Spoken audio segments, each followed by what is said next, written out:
കഷ്ടങ്ങൾ വന്നാലും നഷ്ടങ്ങൾ വന്നാലും നമ്മുടെ ഭക്തി മുറുകെ. ഇരുൾ അടഞ്ഞ വഴികളിൽ തിരുനാളമാകുവാൻ ഇന്നത്തെ ചിന്ത. ധന്യനായ യേശുക്രിസ്തുവിൻ നിസ്തുല്യമേറിയ നാമത്തിൽ എല്ലാ പ്രിയപ്പെട്ടവർക്കും സ്നേഹവന്ദനം. എക്സൽ മീഡിയ ഒരുക്കുന്ന പ്രതിദിന വചന ധ്യാനം നമുക്ക് നൽകിത്തരുന്ന ചിന്തകൾ വളരെ വിശാലമേറിയതാണ്.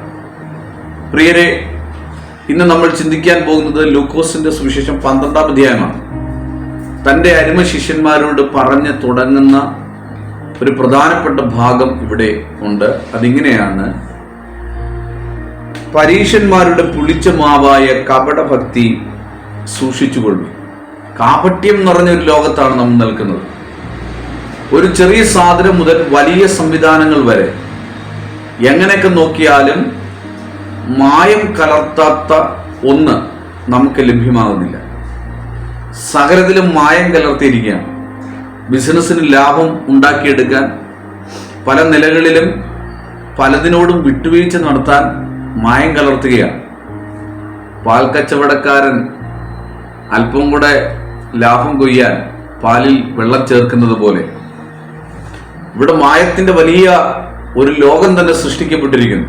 എവിടെ നോക്കിയാലും കാപട്യങ്ങളുടെ സംവിധാനങ്ങളാണ് കാണാൻ കഴിയുന്നത്. ഇന്ന് നമ്മൾ ഉപയോഗിക്കുന്ന ഭക്ഷണ പദാർത്ഥങ്ങൾ ഏറെക്കുറയും മായം ചേർന്നവയാണെന്ന് കണ്ടുപിടിക്കപ്പെട്ടിരിക്കുകയാണ്. ഞാൻ പറഞ്ഞു വരുന്നത്, ആത്മീയ തലത്തിലും വല്ലാത്ത കാപട്യങ്ങൾ ഇന്ന് നിറഞ്ഞു നിൽക്കുന്നു. വലിയ ആത്മീയ തലങ്ങൾ, വിപ്ലവങ്ങൾ സൃഷ്ടിക്കുന്ന പലരുടെയും രഹസ്യ ജീവിതം സൂക്ഷ്മമായി പരിശോധിച്ചു കഴിഞ്ഞാൽ വല്ലാത്ത ധാർമ്മിക അധപ്പതനങ്ങൾ സംഭവിച്ചുകൊണ്ടിരിക്കുന്നു എന്ന് നമുക്ക് മനസ്സിലാക്കാൻ കഴിയും.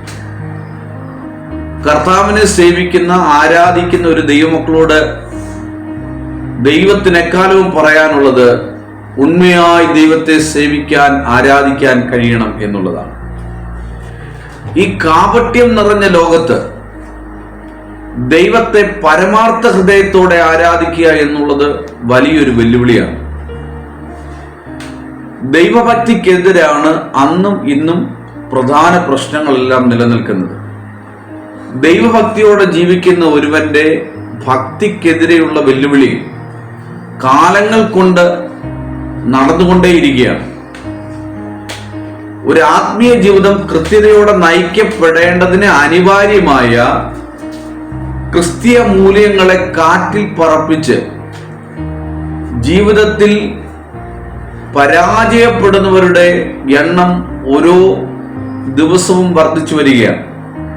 ബഹുമാന്യരെ, കഷ്ടങ്ങൾ വന്നാലും നഷ്ടങ്ങൾ വന്നാലും നമ്മുടെ ഭക്തി മുറുകെ പിടിക്കാൻ നമുക്ക് കഴിയണം. ഇയ്യോബ് നമുക്ക് നല്ലൊരു ഉദാഹരണമാണ്.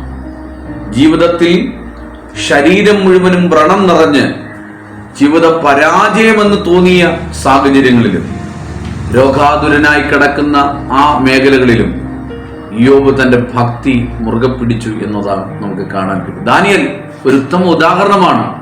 പ്രാർത്ഥനാ മനുഷ്യനായ ആ മനുഷ്യന്റെ പ്രാർത്ഥനയ്ക്കെതിരെ പ്രശ്നമുണ്ടായപ്പോൾ ജീവൻ തന്നെ അപഹരിക്കപ്പെടും എന്നുള്ള നിലയിലേക്ക് വന്നപ്പോഴും തന്റെ ഭക്തി താൻ വിട്ടുകളഞ്ഞിട്ടില്ല.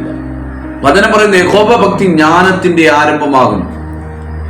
അപ്പൊ ദൈവത്തിന്റെ ഭക്തിയാണ് നമ്മളെ വിശാലതകളിലേക്കും പുതിയ അറിവുകളിലേക്കും കൊണ്ടെത്തിക്കുന്നത്.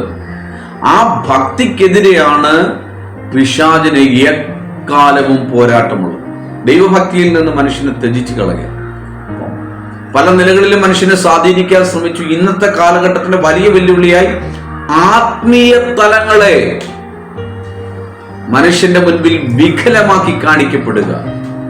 ഏതാണ് ശരി, ഏതാണ് തെറ്റ് എന്ന് കണ്ടുപിടിക്കാൻ കഴിയാത്ത ഒരു നിലയിലേക്ക് മാറിയിരിക്കും. ഞാൻ പറയുന്നത്, പ്രിയരെ, ആത്മീയ തലങ്ങളെ വരെ പിശാച് ചൂഷണം ചെയ്തുകൊണ്ടിരിക്കുന്നു. പുതിയ ആരാധന സംവിധാനങ്ങൾ, പുതിയ കുറെ തലങ്ങൾ, വിപ്ലവാത്മകമായ ആരാധന രീതികൾ, ആഘോഷങ്ങളുടെ മറവിലും നിറവിലും ഒക്കെ നയിക്കപ്പെടുന്ന കുറെ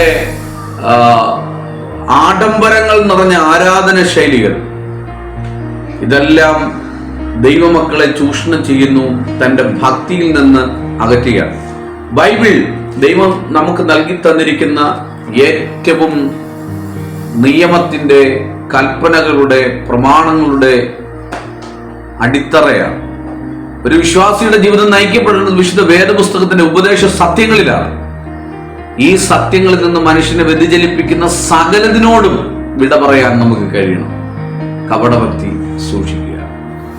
ദൈവസഭകളിൽ നമ്മുടെ ആത്മീയ തലങ്ങളെ ചൂഷണം ചെയ്യുന്ന ഇവയോട് അകന്നിരിപ്പാൻ നമുക്ക് കഴിയട്ടെ എന്ന് ആത്മാർത്ഥമായി ഞാൻ പ്രാർത്ഥിക്കുന്നു.